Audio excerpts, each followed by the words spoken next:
சென்னை கோவிலம்பாக்கம் காந்தி நகரைச் சேர்ந்தவர் வினோத், வயது 25. நேற்றிரவு 10 மணிக்கு அப்பகுதியில் அடையாளம் தெரியாத 2 பேர் பைக்கில் வந்தனர். பைக்கை விட்டு இறங்கி கண்ணிமைக்கும் நேரத்தில் வினோத்தின் வீட்டிற்குள் பெட்ரோல் குண்டு வீசினர். வீட்டு வாசலில் பெட்ரோல் குண்டு டமாரென வெடித்தது. இதில் வாசலில் நின்ற சிறுவன் பிரதீப் தீ காயமடைந்து கதறினான்.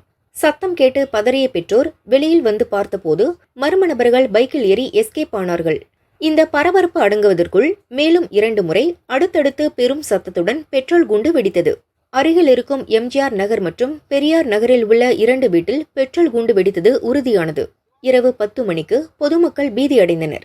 பாதிக்கப்பட்ட 3 குடும்பத்தினர் மேடவாக்கம் போலீஸ் ஸ்டேஷனில் புகார் அளித்தனர். ஸ்பாட்டிற்கு விரைந்த போலீசார் தடயங்களை சேகரித்தனர். குற்றவாளிகளை அடையாளம் காண அப்பகுதி சிசிடிவி காட்சிகளை ஆய்வு செய்தனர். பெட்ரோல் குண்டு வீசியதற்கான பின்னணி குறித்து தீவிர விசாரணை தொடர்கிறது. ஒரே வாரத்தில் அப்பகுதியில் 2வது முறை பெட்ரோல் குண்டு வீசப்பட்டதால் பெரும் பரபரப்பு நிலவுகிறது. பெட்ரோல் குண்டு வெடிப்பு சம்பவத்தால் பொதுமக்களின் இயல்பு வாழ்க்கை பாதித்தது. போலீசார் உடனடியாக உரிய பாதுகாப்பு நடவடிக்கை எடுக்க வேண்டும் என சமூக ஆர்வலர்கள் கோரிக்கை விடுத்தனர்.